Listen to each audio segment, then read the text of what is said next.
Hello my dear students, how are you all? I hope you all are doing good. Welcome to our channel NCERT शिक्षक. I am प्रभावी Mishra, your science teacher. हम लोगों ने पिछली class में class 8 का science का chapter number 3 synthetic fibres and plastics बहुत ही अच्छे से समझ लिया था. तो आज हम उसी चैप्टर की एक्सरसाइज करेंगे. तो चलिए स्टार्ट करते हैं क्वेश्चन नंबर 1 से.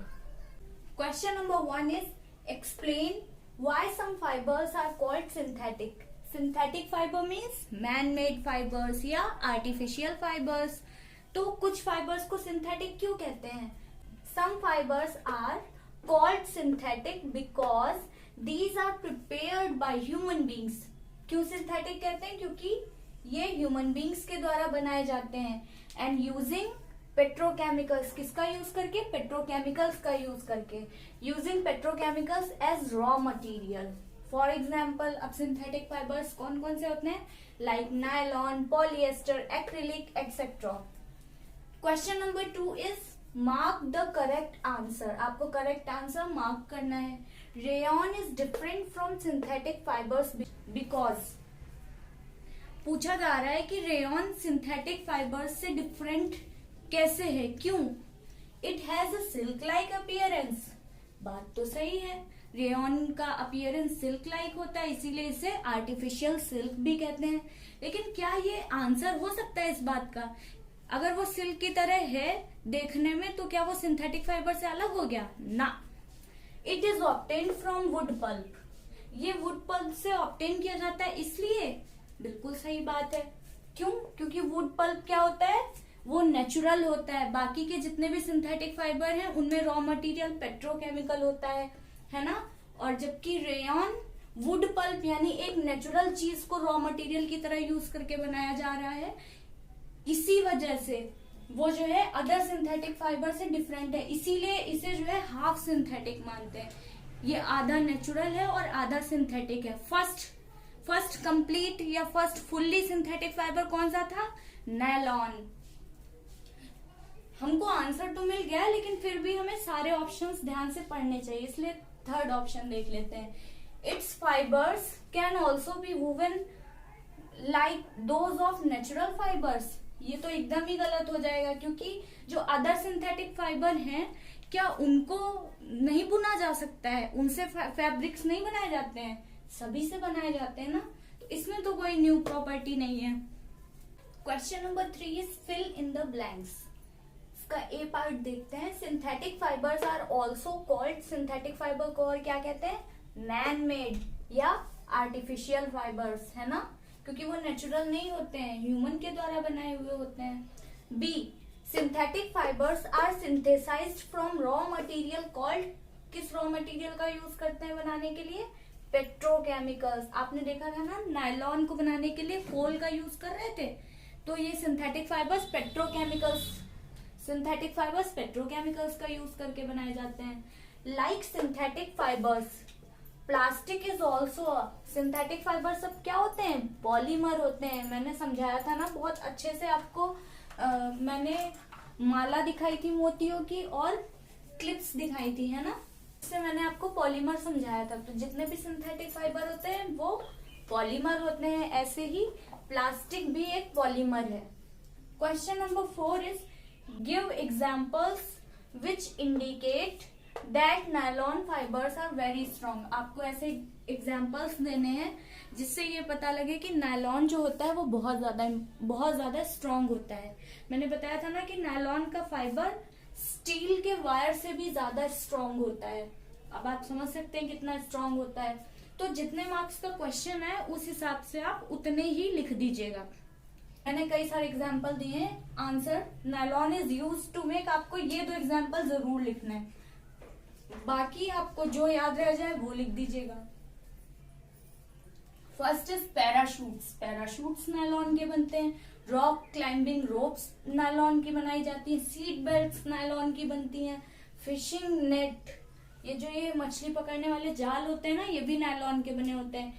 Tyre cords. और number 6 is sports equipments as rackets. जो टेनिस खेलते वक्त जो रैकेट का यूज करते हैं ना, तो वो रैकेट में जो वायर्स होते हैं वो किसके होते हैं? नायलॉन के. Question number 5 is explain why plastic containers are favored for storing food items. इसका मैंने चैप्टर पढ़ाते वक्त बहुत ही अच्छे से मैंने समझाया था और लिखवाया भी था कि क्यों प्लास्टिक कंटेनर्स का यूज करते हैं फूड आइटम्स को, मिल्क को, वाटर को या फिर पिकल्स, इन सारी चीजों को स्टोर करने के लिए। क्योंकि प्लास्टिक की कई सारी क्वालिटीज होती है, जैसे ये लाइट वेटेड होते हैं, ये नॉन रिएक्टिव होते हैं, ये स्ट्रॉन्ग होते हैं, ड्यूरेबल होते हैं और चीपर होते हैं। ऐसी कई सारी क्वालिटीज हैं जिसकी वजह से इन्हें यूज किया जाता है फूड आइटम्स को स्टोर करने के लिए। मैंने लिखवाया था, आपने अगर पहली वीडियो ना देखी हो तो प्लीज पहले उस वाली वीडियो को देखिए, तो आपको और भी अच्छे से क्लियर होगा। Question number 6 is explain the difference between thermoplastics and thermosetting plastics. मैंने आपको चैप्टर पढ़ाते टाइम एक टेबल बनवाई थी, तो मैंने आपको समझाया था कि थर्मोप्लास्टिक्स जो होते हैं वो इजीली बेंड हो जाते हैं और उन्हें अगर हम हीट करते हैं तो वो तुरंत मेल्ट हो जाते हैं। और थर्मोसेटिंग प्लास्टिक, नाम में ही है सेटिंग, यानी वो सेट हो गए। एक बार अगर उन्हें हमने मोल्ड कर दिया तो उसके बाद में उन्हें हम कितना भी बेंड कर लें वो बेंड नहीं होंगे, बल्कि ज्यादा फोर्स लगाने पर वो ब्रेक हो जाएंगे और उन्हें हीट करने पर वो मेल्ट नहीं होते हैं। थर्मोप्लास्टिक के एग्जाम्पल्स मैंने बताए थे, लाइक पॉलीथीन, पीवीसी, ये जो बॉल पॉइंट पेन होते हैं, ऐसी बहुत सारी चीजें मैंने कुछ चीजें आपको दिखाई भी थी, है ना। और थर्मोसेटिंग प्लास्टिक के एग्जाम्पल्स थे बेकेलाइट, मेलामाइन। बेकेलाइट का यूज करते हैं लाइक स्विच बोर्ड्स या स्विचेस बनाने में, या फिर ये कुछ यूटेंसिल्स होते हैं लाइक फ्राइंग पैन या कुकर, इनका हैंडल बनाने में। मेलामाइन का यूज करते हैं, जो मेलामाइन जो होता है वो फायर रेजिस्टेंट होता है, इसलिए वो जो फायर एक्सटिंग्विशर्स होते हैं उनके फैब्रिक्स मेलामाइन के बने होते हैं। और थर्मोप्लास्टिक को तो मतलब जनरली टॉयज हैं, चेयर हैं या बहुत सारे आइटम्स होते हैं प्लास्टिक के, उन्हें बनाने में। तो मैंने आपको टेबल बनवाकर बहुत अच्छे से लिखवाया था, आप वहां से देख लीजिएगा। Question number 7, explain why the following are made of thermosetting plastics. First is saucer pan handles.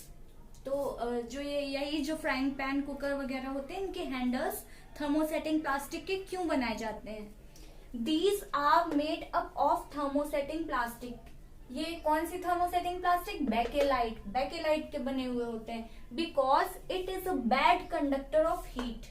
आप चाहें तो सिर्फ हीट का ही लिख सकते हैं, और अगर आप एंड इलेक्ट्रिसिटी लिखना चाहते हैं तो लिखिए, नहीं लिखना चाहते तो कोई बात नहीं है, क्योंकि इसमें मेनली हीट के लिए ये बैड कंडक्टर है। इस प्रॉपर्टी की वजह से हैंडल्स जो होते हैं वो बेकेलाइट के बनाए जाते हैं।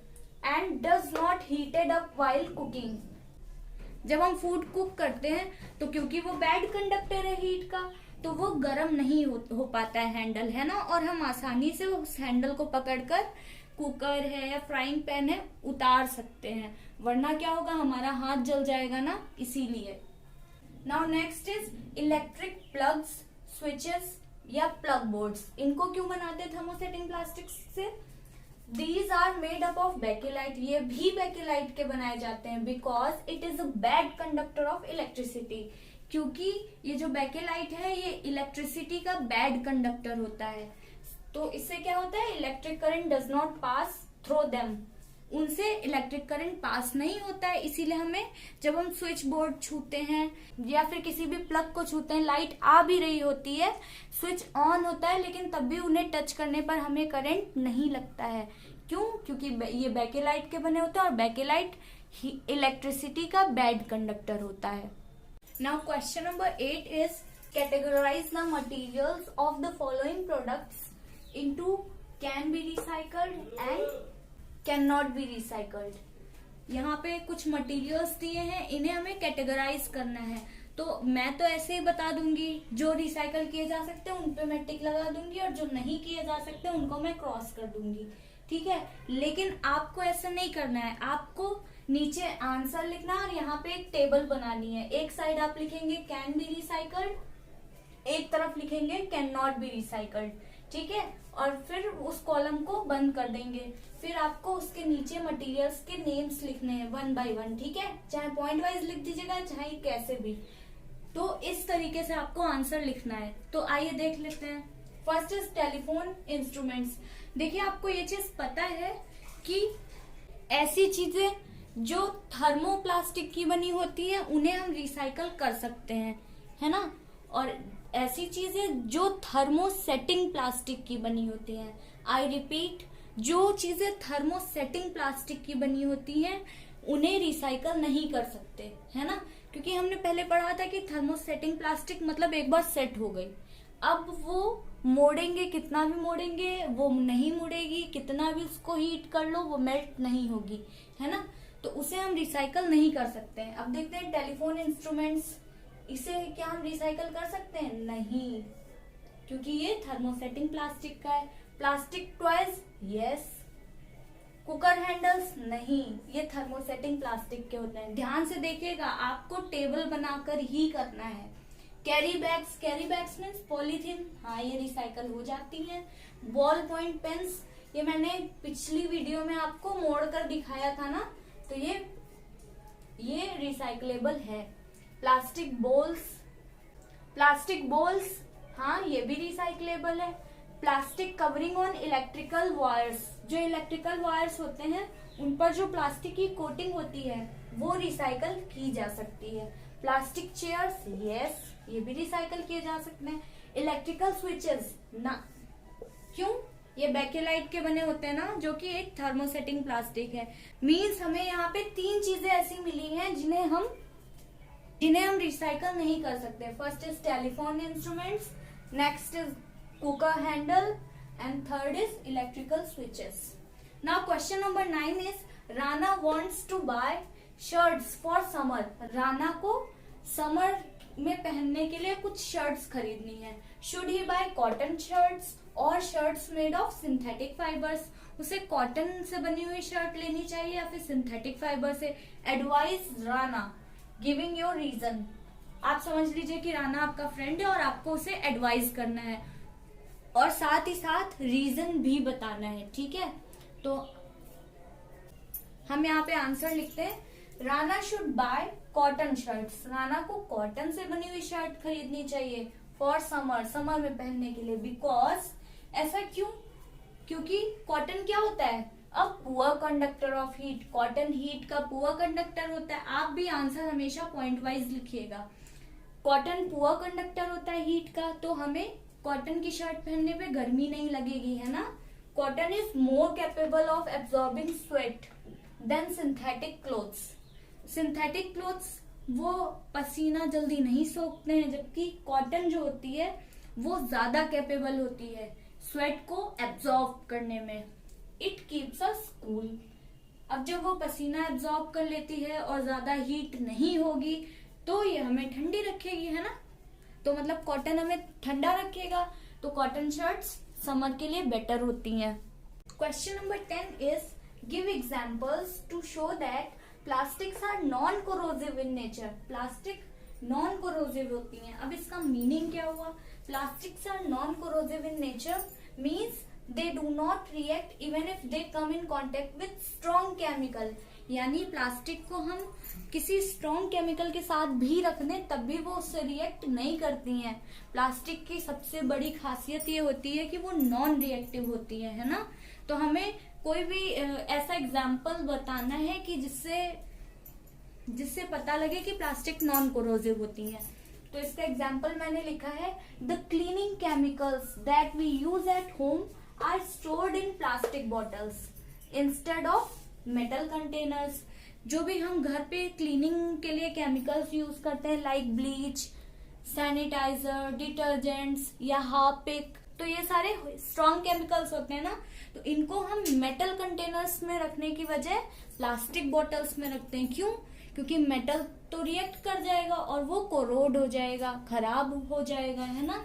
जबकि प्लास्टिक नॉन कोरोसिव होती है नेचर में, तो वो खराब नहीं होंगी और ना ही वो उस केमिकल को खराब करेंगी। Question number 11 is should the handle and bristles of a toothbrush be be made of the same material? Explain. मीन्स जो टूथब्रश का जो हैंडल होता है वो और जो उसके ब्रिसल्स होते हैं वो एक ही मटेरियल के बने होने चाहिए। आपको एक्सप्लेन भी करना है। यहाँ पे 2 क्वेश्चन जुड़े हुए हैं। No, the handle and bristles of a toothbrush should be made of different materials. ये दोनों चीजें अलग अलग मटेरियल की बनी होनी चाहिए। ऐसा क्यों है? क्योंकि the handle should be hard and strong. Handle जो होता है वो हार्ड होना चाहिए और स्ट्रॉन्ग होना चाहिए, है ना, वरना हम जब ब्रश करेंगे तो हैंडल टूट जाएगा। तो इसीलिए ये किस चीज का बना होता है? प्लास्टिक का बना होता है। The bristles should be soft and flexible. जो ब्रिसल्स होते हैं उन्हें कैसा? सॉफ्ट होना चाहिए और फ्लेक्सिबल होना चाहिए, तभी तो हम ब्रश आसानी से कर पाएंगे बिना अपने टूथ को हार्म पहुंचाए, है ना। So they are made up of nylon. इसीलिए जो टूथब्रश के जो ब्रिसल्स होते हैं वो नायलॉन के बने होते हैं और जबकि उसका हैंडल प्लास्टिक का बना होता है। Question number 12 is avoid plastics as far as possible. Comment. मैं जब आपको चैप्टर पढ़ा रही थी तो हमने बहुत सारे पॉइंट्स में ये बात लिखी थी कि हमें प्लास्टिक को क्यों अवॉइड करना चाहिए जितना ज्यादा से ज्यादा हो सके। मैंने कई सारे पॉइंट्स बताए थे, क्योंकि ये नॉन बायोडिग्रेडेबल है, ये बहुत सारे ईयर्स ले लेता है डिकम्पोज होने में, है ना। इसका डिस्पोजल जो है इजी नहीं होता है और ये कई बार ड्रेनेज सिस्टम को ब्लॉक कर देता है। ये कई टाइप का पोल्यूशन क्रिएट करता है, like air pollution, soil pollution. इसे बर्न करने पर पॉइजनस गैसेस निकलती हैं जो एटमॉस्फेयर को हार्म करती हैं और हम लोगों के भी लिए हार्मफुल होती हैं। और कई बार एनिमल्स जैसे काऊ या फिर डॉग वगैरह ये लोग प्लास्टिक बैग्स को ईट कर लेते हैं और जिसकी वजह से वो जाकर के उनके रेस्पिरेटरी ट्रैक में चोक हो जाता है, जिसकी वजह से उनकी डेथ भी हो जाती है। तो ऐसे मैंने बहुत सारे रीजंस लिखवाए थे पॉइंट वाइज, तो आप प्लीज पहली वीडियो पे जाकर के उसको उसी तरीके से लिखिएगा, अच्छे से समझ लीजिए। Now question number 13 is match the following. First is polyester. मैंने पॉलिएस्टर बताया था ना कि जब बहुत सारे ईस्टर मिल करके पॉलिएस्टर बनाते हैं। पॉलिएस्टर से बने हुए फैब्रिक्स, इसको हम डी से मैच करेंगे। आप भी ऐसे ही सामने सामने मैच करिएगा, डी से मैच करेंगे। Fabrics do not wrinkle easily. Polyester के बने हुए कपड़े सिकुड़ते नहीं है आसानी से। Second is Teflon. टेफ्लॉन आपको याद आ रहा होगा कि ये इन पे ऑयल और वाटर स्टिक नहीं होता है। टेफ्लॉन एक टाइप का प्लास्टिक ही है, ठीक है, स्पेशल प्लास्टिक है। इसको हम सी से मैच करेंगे। Use to make non stick cookwares. जो नॉन स्टिक बर्तन होते हैं ना उनके ऊपर टेफ्लॉन की एक लेयर चढ़ाई जाती है। Now third is rayon. Rayon को हम मैच करेंगे ऑप्शन ए से, prepared by using wood pulp. Wood pulp को as a raw material use करके ही तो रेयॉन बनाते हैं ना। रेयॉन को आर्टिफिशियल सिल्क भी कहते हैं और ये इसीलिए पूरी तरीके से सिंथेटिक फाइबर नहीं है, लेकिन ये आता मैन मेड में ही है। और फर्स्ट फुल्ली सिंथेटिक फाइबर कौन सा था? नायलॉन। तो नायलॉन को हमें मैच करना है ऑप्शन बी से, used for making parachutes and stockings. Nylon हमें पता है ना कि नायलॉन बहुत ज्यादा स्ट्रॉन्ग होता है, स्टील के वायर से भी ज्यादा स्ट्रॉन्ग नायलॉन थ्रेड होता है। तो इसको पैराशूट्स, स्टॉकिंग्स ये सब बनाने में यूज किया जाता है। Now question, manufacturing synthetic fibres is actually helping conservation of forest. Synthetic fibres जो हम लोग बनाते हैं तो ये फॉरेस्ट के कंजर्वेशन में कैसे हेल्प करता है, हमें इस सेंटेंस पे कमेंट करना है। तो इसका आंसर क्या हो जाएगा? Synthetic fibres are man made. ये तो हमें पता है कि सिंथेटिक फाइबर्स मैन मेड होते हैं। And prepared from petrochemicals. इनको हम पेट्रोकेमिकल्स से प्रिपेयर करते हैं। If we use synthetic fibres it will not require to cut trees down and hunt animals. अगर हम सिंथेटिक फाइबर का यूज करते हैं या सिंथेटिक फाइबर बनाते हैं तो हमें ट्रीज को कट नहीं करना पड़ता है और ना ही किसी एनिमल को हंट करना पड़ता है ना। वूल के लिए हमें शीप से वूल निकालना पड़ता है, सिल्क के लिए हमें सिल्क वॉर्म को मारना पड़ता है ना। कॉटन जो होती है वो ट्री से मिलती है, जूट है ट्री से मिलती है। तो इन सब के लिए हमें कई बार ट्रीज को कट करना पड़ता है या फिर एनिमल को हंट करना पड़ता है। लेकिन अगर हम सिंथेटिक फाइबर बनाते हो तो पेट्रोकेमिकल्स से बनते हैं, तो ना हमें ट्रीज काटना पड़ेगा और ना ही किसी जानवर को मारना पड़ेगा। Hence it helps in conservation of forest, और इस तरह ये फॉरेस्ट के कंजर्वेशन में हेल्प करते हैं। तो आइए अब हम देखते हैं इस चैप्टर का last question, question number 15। Describe an activity to show that thermoplastic is a poor conductor of electricity. हमें एक ऐसी एक्टिविटी दिखानी है जिससे ये पता लगे कि थर्मोप्लास्टिक इलेक्ट्रिसिटी का पुअर कंडक्टर होती है। तो अब उसके लिए हमें क्या करना है, देखिए हमें ऐसे ही आंसर लिखना है और उसके साथ साथ ये फिगर आपको जरूर से बनाना है, ठीक है। ये फिगर आप याद कर लीजिए, आंसर में आप भले ही थोड़ा इधर उधर हो जाए लेकिन फिगर जो है बहुत अच्छे से बनाना है आपको। Take a battery and bulb, आपको एक बैटरी लेनी है और एक बल्ब लेना है। कई सारे सेल्स को जोड़ करके ही तो बैटरी बनती है, तो आपको एक बैटरी ले लेनी है और एक बल्ब लेना है। फॉर्म अ सर्किट, आपको इस तरीके से एक सर्किट बनाना है। When the switch is on then the bulb glows, आप यहाँ पे जब स्विच को ऑन करेंगे तो बल्ब जलने लगेगा। आप यहाँ पे ये भी ऐड कर सकते हो कि जब हम इसके साथ एक मेटल का पीस अटैच करेंगे और तब जब सर्किट को कंप्लीट करेंगे और स्विच ऑन करेंगे तो बल्ब जलने लगेगा, क्योंकि यहाँ पे हमने मेटल दिखाया है। आप इसे लिखना चाहें तो भी ठीक है और नहीं भी लिखते हैं तो भी ठीक है। तो जब मेटल लगाया है और सर्किट बनाया है, जब हम स्विच ऑन करेंगे तो बल्ब जल जाएगा। क्यों? क्योंकि मेटल जो होता है वो इलेक्ट्रिसिटी का कंडक्टर होता है। Showing the passage of current, ये बल्ब इसलिए जल गया क्योंकि करंट पूरा पास हो रहा है, इस मेटल से होकर के करंट पास हो रहा है, तभी तो ये बल्ब जला है ना।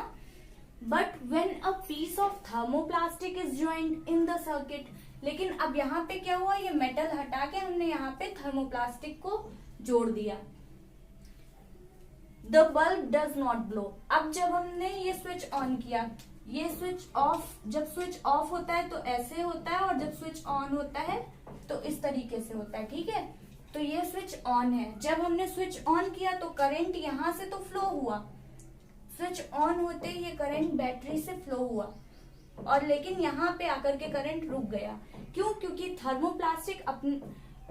थर्मोप्लास्टिक इलेक्ट्रिसिटी की बैड कंडक्टर होती है ना, तो वो अपने अंदर से होकर के इलेक्ट्रिसिटी को पास होने नहीं देगी, तो यहाँ पे करंट रुक गया, इसके आगे बढ़ ही नहीं पाया। अब जब इसके आगे बढ़ ही नहीं पाएगा तो बल्ब जलेगा नहीं, तो इस वाली एक्टिविटी में बल्ब नहीं जला, जबकि इसमें मेटल से होकर के करंट पास हुआ और इसीलिए बल्ब जल गया था, है ना।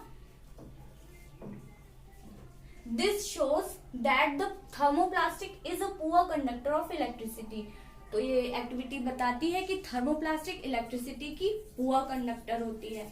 आपको सर्किट कैसे बनाना है, ये आपने बैटरी लगाई है और ये स्विच लगाया है, ये स्विच ऑन का साइन है, ठीक है, और ये तार हैं, ये तार जुड़े हुए हैं, यहाँ पे आपने मेटल का पीस लगाया है और यहाँ पे बल्ब लगाया है, ठीक है, और इधर क्या है, मेटल की जगह पे थर्मोप्लास्टिक अटैच की है, ठीक है।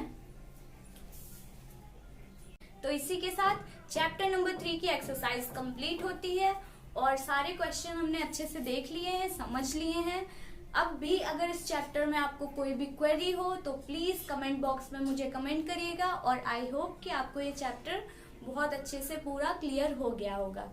तो अगर आपको ये वीडियो पसंद आई हो तो प्लीज चैनल को सब्सक्राइब कीजिए, वीडियो को लाइक कीजिए एंड अपने फ्रेंड्स में ज्यादा से ज्यादा शेयर कीजिए। Thank you.